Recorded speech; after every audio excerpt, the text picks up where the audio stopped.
Capítulo 1. O surpreendente poder dos hábitos atômicos. O destino do ciclismo britânico mudou em um dia de 2003. A organização responsável pela regulamentação do ciclismo profissional na Grã-Bretanha contratara recentemente Dave Brailsford como seu novo diretor de performance. Na época, ciclistas profissionais da Grã-Bretanha haviam suportado quase 100 anos de mediocridade.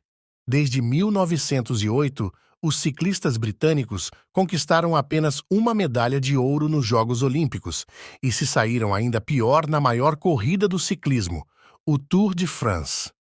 Em 110 anos, nenhum ciclista britânico havia vencido o evento.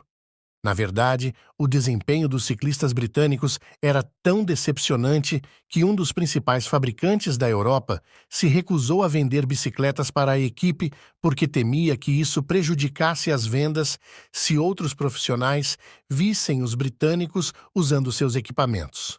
Brailsford havia sido contratado para mudar o rumo do ciclismo britânico. O que o diferenciava dos treinadores anteriores era seu compromisso inabalável com uma estratégia que chamava de agregação de ganhos marginais, que era a filosofia de procurar por uma pequena margem de melhoria em tudo que você faz. Segundo Brailsford, todo o princípio surgiu da ideia de que se você dividir todas as ações que conseguir pensar como integrante da atividade de andar de bicicleta e, em seguida, melhorar em 1% em cada uma delas, teria um aumento significativo ao colocar todas em ação. Brailsford e sua equipe começaram fazendo pequenos ajustes esperados em uma equipe profissional de ciclismo. Eles redesenharam os selins das bicicletas para torná-los mais confortáveis e esfregaram álcool nos pneus para ganhar melhor aderência. Pediram aos ciclistas que usassem shorts aquecidos eletricamente sobre as bermudas de lycra, para manter a temperatura muscular ideal, e usaram os sensores de biofeedback para monitorar como cada atleta respondia a determinado exercício. A equipe testou vários tecidos em um túnel de vento e fez com que seus ciclistas ao ar livre passassem a usar roupas de corrida indoors que se mostraram mais leves e aerodinâmicas. Mas não parou por aí. Brailsford e sua equipe continuaram a encontrar possíveis melhorias de 1% em áreas negligenciadas e inesperadas.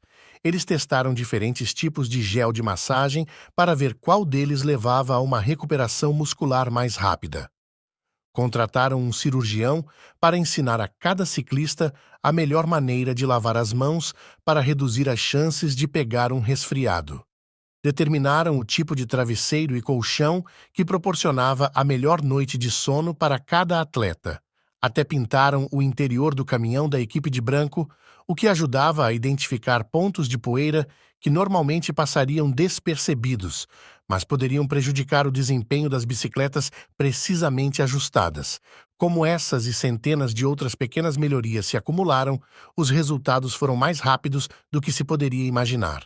Apenas 5 anos após Brailsford assumir, a equipe britânica dominou os eventos de ciclismo de estrada e pista nos Jogos Olímpicos de 2008, em Pequim, onde conquistou impressionantes 60% das medalhas de ouro. 4 anos depois, quando os Jogos Olímpicos chegaram a Londres, os britânicos elevaram o nível ao estabelecer 9 recordes olímpicos e 7 mundiais. Nesse mesmo ano, Bradley Wiggins se tornou o primeiro ciclista britânico a vencer o Tour de France. No ano seguinte, seu companheiro de equipe, Chris Froome, venceu a corrida e voltaria a vencer em 2015, 2016 e 2017, dando à equipe britânica 5 vitórias no Tour de France em 6 anos.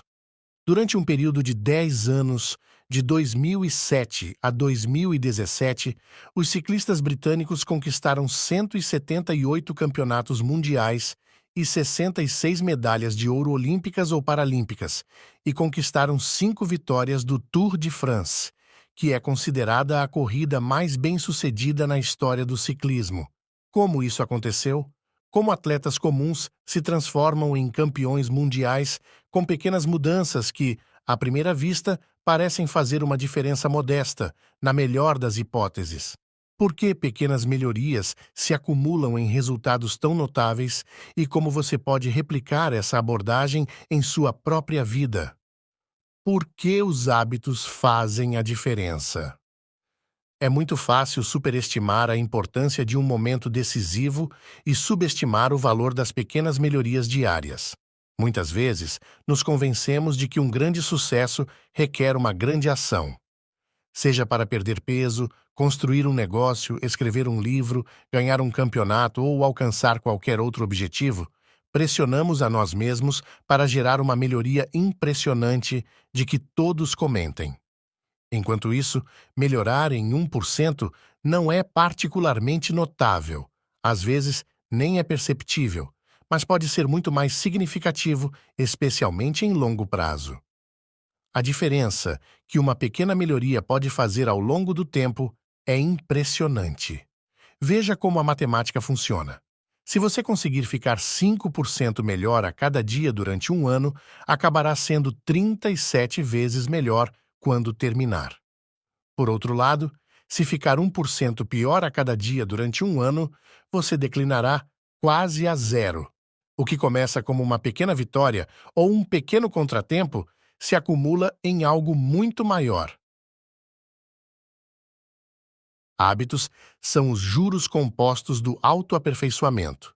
Da mesma forma que o dinheiro se multiplica com juros compostos, os efeitos de seus hábitos se multiplicam à medida que você os repete. Eles parecem fazer pouca diferença em um dia isoladamente, e ainda assim, o impacto que provocam ao longo dos meses e anos pode ser enorme. Somente 2, 5 ou até 10 anos depois é que o valor dos bons hábitos e o custo dos maus tornam-se evidentes. Esse pode ser um conceito difícil de avaliar no cotidiano. Muitas vezes, desprezamos as pequenas mudanças porque não parecem importar muito no momento. Se economizar um pouco de dinheiro agora, você ainda não será milionário. Se for para a academia 3 dias seguidos, ainda estará fora de forma. Se estudar mandarim por 1 hora esta noite, não aprenderá o idioma. Nós fazemos algumas mudanças, mas os resultados nunca parecem vir rapidamente e então voltamos para nossas rotinas anteriores. Infelizmente, o ritmo lento da transformação também facilita que um mau hábito volte. Se você comer um alimento não muito saudável hoje, a balança não se move muito. Se trabalhar até tarde e ignorar sua família, ela o perdoará. Se procrastinar e deixar seu projeto para amanhã, normalmente haverá tempo para concluí-lo mais tarde. Uma única decisão é fácil de ignorar, mas quando repetimos 1% de erro dia após dia, reproduzindo más decisões, duplicando pequenos erros e racionalizando pequenas desculpas, as pequenas escolhas viram resultados tóxicos. É o acúmulo de muitos erros, um declínio de 1% aqui e ali, que em algum momento gera problemas. O impacto criado por uma mudança em seus hábitos é semelhante ao efeito de mudar a rota de um avião em apenas alguns graus. Imagine que você está voando de Los Angeles para Nova York. Se um piloto ajustar a direção apenas 3,5 graus ao sul, você aterrissará em Washington, D.C., em vez de em Nova York. Uma mudança tão pequena é imperceptível na decolagem, o nariz do avião se move poucos metros. Mas quando essa distância é amplificada por toda a extensão dos EUA, a viagem termina a quilômetros de distância. Da mesma forma, uma ligeira mudança em seus hábitos diários pode direcionar sua vida para um destino muito diferente. Fazer uma escolha que seja 1% melhor ou pior parece insignificante no momento, mas, ao longo dos momentos que compõem a vida toda, essas escolhas determinam a diferença entre quem você é e quem poderia ser. O sucesso é resultado de hábitos diários, não transformações únicas na vida. Dito isso, não importa o quanto você seja bem ou mal-sucedido agora.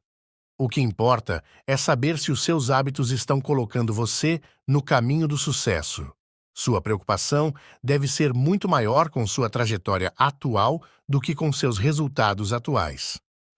Se você é milionário, mas gasta mais do que ganha todo mês, então está em uma trajetória ruim. Se seus hábitos não mudarem, o resultado não será bom. Por outro lado, se está falido, mas economiza um pouquinho a cada mês, então está no caminho da independência financeira, mesmo que esteja se movendo mais devagar do que gostaria. Seus resultados são uma mensuração tardia de seus hábitos. Seu patrimônio líquido é uma mensuração tardia de seus hábitos financeiros. Seu peso é uma mensuração tardia de seus hábitos alimentares. Seu conhecimento de seus hábitos de aprendizado, sua bagunça de seus hábitos de limpeza. Você colhe o que planta e cultiva. Se quiser prever qual será seu destino na vida, tudo o que precisa fazer é seguir a curva de pequenos ganhos ou pequenas perdas e ver como suas escolhas diárias se acumularão 10 ou 20 anos depois. Você está gastando menos do que ganha por mês? Está indo à academia toda semana? Está lendo livros e aprendendo algo novo a cada dia? Batalhas minúsculas como essas são as que definirão o seu futuro eu. O tempo amplia a margem entre o sucesso e o fracasso. Ele multiplicará o que cultiva. Bons hábitos transformam o tempo em aliado. Maus hábitos o tornam seu inimigo. Hábitos são uma faca de dois gumes. Os maus conseguem arruiná-lo tão facilmente quanto os bons engrandecê-lo, e é por isso que entender os detalhes é essencial.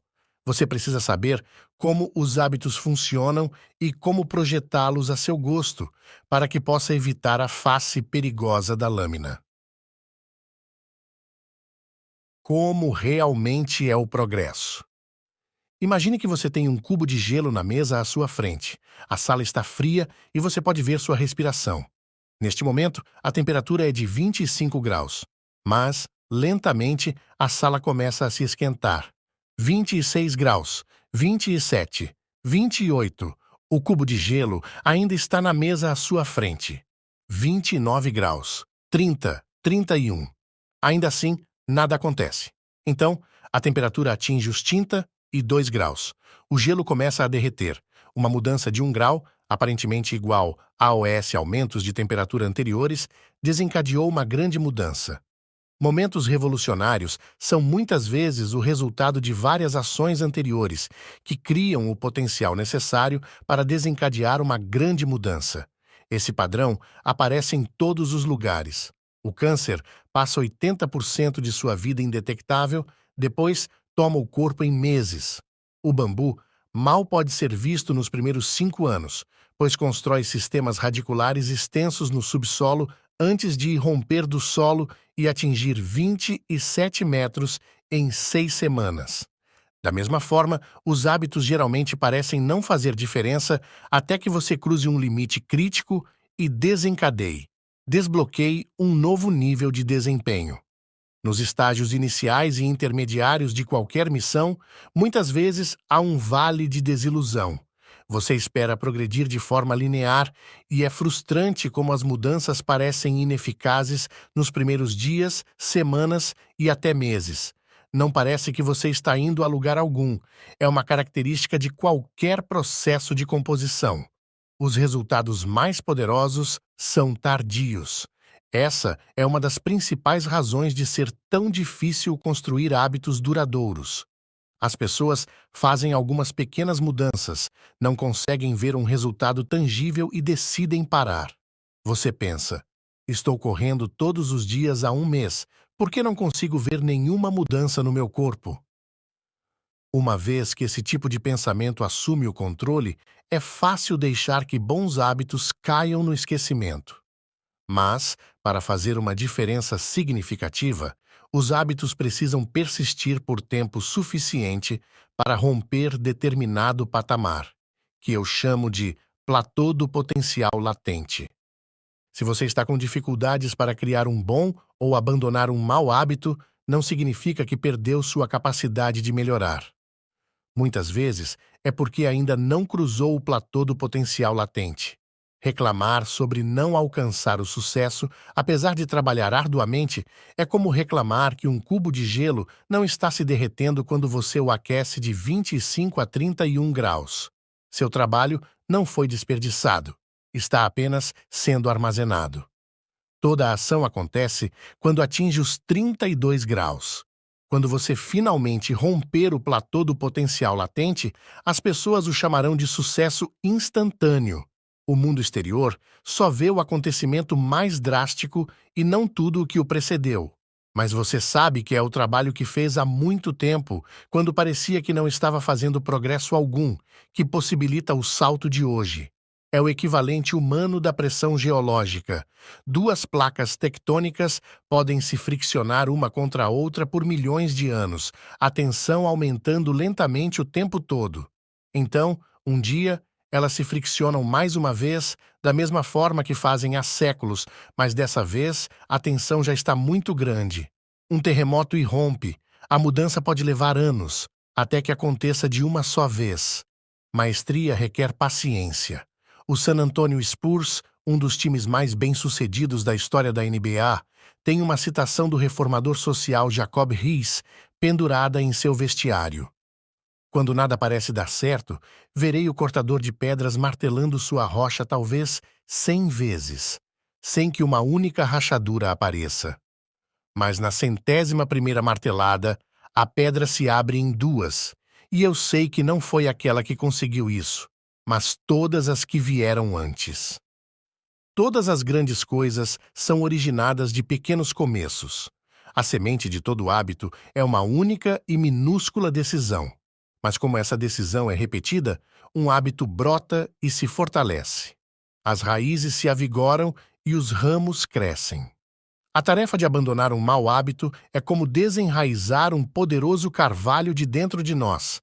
E criar um bom hábito é como cultivar uma flor delicada um dia de cada vez. Mas o que determina se nos apegamos a um hábito por tempo suficiente para que ele sobreviva ao platô do potencial latente e irrompa do outro lado. O que faz com que algumas pessoas adotem hábitos indesejáveis e permite que outras desfrutem dos efeitos compostos dos bons? Esqueça as metas. Concentre-se nos sistemas. A sabedoria convencional afirma que a melhor maneira de alcançar o que queremos na vida, entrar em forma, construir um negócio de sucesso, relaxar mais e se preocupar menos, passar mais tempo com amigos e familiares, é definir metas específicas e práticas. Por muitos anos foi assim que encarei meus hábitos. Cada um deles era um objetivo a ser alcançado. Estabeleci metas para as notas que queria na escola, para os pesos que queria levantar na academia, para os lucros que queria obter nos negócios. Consegui conquistar alguns, mas fracassei em muitos deles. Por fim, comecei a perceber que meus resultados tinham pouco a ver com as metas que estabeleci e quase tudo a ver com os sistemas que segui. Qual é a diferença entre sistemas e metas? Aprendi essa distinção com Scott Adams, o cartunista por trás do personagem dos quadrinhos Dilbert. As metas estão relacionadas a resultados que deseja alcançar. Os sistemas se referem a processos que levam a esses resultados. Se é treinador, sua meta pode ser ganhar um campeonato. Seu sistema é o modo como você recruta jogadores, gerencia seus assistentes técnicos e conduz os treinos. Se é empreendedor, sua meta pode ser construir um negócio milionário. Seu sistema é como você testa ideias de produtos, contrata funcionários e executa campanhas de marketing. Se é músico, sua meta pode ser tocar uma nova peça. Seu sistema é quantas vezes você pratica, como desmembra e lida com métricas difíceis e seu método para receber feedback de seu instrutor. Agora vem a pergunta interessante. Se você ignorasse completamente suas metas e se concentrasse apenas em seu sistema, ainda teria sucesso? Por exemplo, se fosse um técnico de basquete e ignorasse a meta de ganhar um campeonato e focasse apenas o que sua equipe faz no treino todos os dias, você ainda teria resultados? Acredito que sim. O objetivo em qualquer esporte é terminar com a melhor pontuação, mas seria ridículo passar o jogo todo olhando o placar. A única maneira de realmente vencer é melhorar a cada dia. Nas palavras do tricampeão do Super Bowl, Bill Walsh, a pontuação cuida de si mesma. O mesmo se aplica a outras áreas da vida. Se quiser melhores resultados, esqueça a definição de metas. Concentre-se no seu sistema. O que pretendo dizer com isso? As metas são completamente inúteis? Claro que não. Metas são boas para determinar uma direção, mas os sistemas são melhores para fazer progresso. Vários problemas surgem quando se gasta muito tempo pensando nas metas e não há tempo suficiente para projetar seus sistemas. Problema 1. Vencedores e perdedores têm as mesmas metas. O estabelecimento de metas sofre de um caso sério de viés de sobrevivência. Nós nos concentramos nas pessoas que vencem, os sobreviventes, e erroneamente assumimos que suas metas ambiciosas as levaram ao sucesso, ao mesmo tempo que negligenciamos todas as outras pessoas que tinham o mesmo objetivo, mas não tiveram sucesso. Todo atleta olímpico quer ganhar uma medalha de ouro. Todo candidato quer conseguir o emprego. E se pessoas bem e mal-sucedidas compartilham os mesmos objetivos, então não é a meta o que diferencia os vencedores dos perdedores. Não foi a meta de ganhar o Tour de France que impulsionou os ciclistas britânicos para a elite do esporte. Ao que tudo indica, todos os anos o desejo de vencer era o mesmo, como qualquer outra equipe esportiva profissional. A meta sempre esteve lá. Somente quando implementaram um sistema de pequenas melhorias contínuas, conseguiram um resultado diferente. Problema 2. Alcançar uma meta é somente uma mudança momentânea. Imagine que tenha um quarto bagunçado e defina uma meta para limpá-lo. Se tiver energia para arrumá-lo, terá um quarto organizado. Por hora. Mas se mantiver os mesmos hábitos desleixados que levaram a um quarto bagunçado, logo estará olhando para uma nova pilha de bagunça e esperando por outra explosão de motivação. Um resultado idêntico o persegue porque você nunca mudou o sistema por trás dele. Tratou o sintoma sem abordar a causa. Alcançar uma meta muda sua vida no momento. Esse é um fato controverso sobre o aperfeiçoamento. Achamos que precisamos mudar os resultados, mas eles não são o problema. O que realmente precisamos mudar são os sistemas que os produzem. Ao resolver problemas no âmbito dos resultados, a solução é temporária. Para que a melhoria seja perene, você precisa resolver os problemas no âmbito do sistema. Corrija as entradas e as saídas se corrigirão. Problema 3. As metas restringem sua felicidade. O pressuposto implícito por trás de qualquer meta é o seguinte: quando alcançar minha meta, serei feliz. O problema com uma mentalidade de metas é que você está continuamente colocando a felicidade de lado até o próximo marco. Caí nessa armadilha tantas vezes que perdi a conta. Durante anos, a felicidade sempre foi algo para o meu eu futuro desfrutar. Prometi a mim mesmo que, assim que ganhasse 20 quilos de músculo ou assim que meu negócio fosse destaque no New York Times, eu finalmente poderia relaxar. Além disso, as metas criam um conflito ou você atinge seu objetivo e é bem-sucedido ou fracassa, e é uma decepção. Mentalmente você se enquadra em uma versão restrita de felicidade. Isso é um equívoco. É improvável que seu caminho real ao longo da vida corresponda à exata jornada que tinha em mente quando a iniciou. Não faz sentido restringir sua satisfação a um cenário quando existem muitos caminhos para o sucesso. Uma mentalidade focada no sistema oferece o antídoto. Quando você se apaixona pelo processo e não pelo produto, não precisa esperar para se dar ao luxo de ser feliz.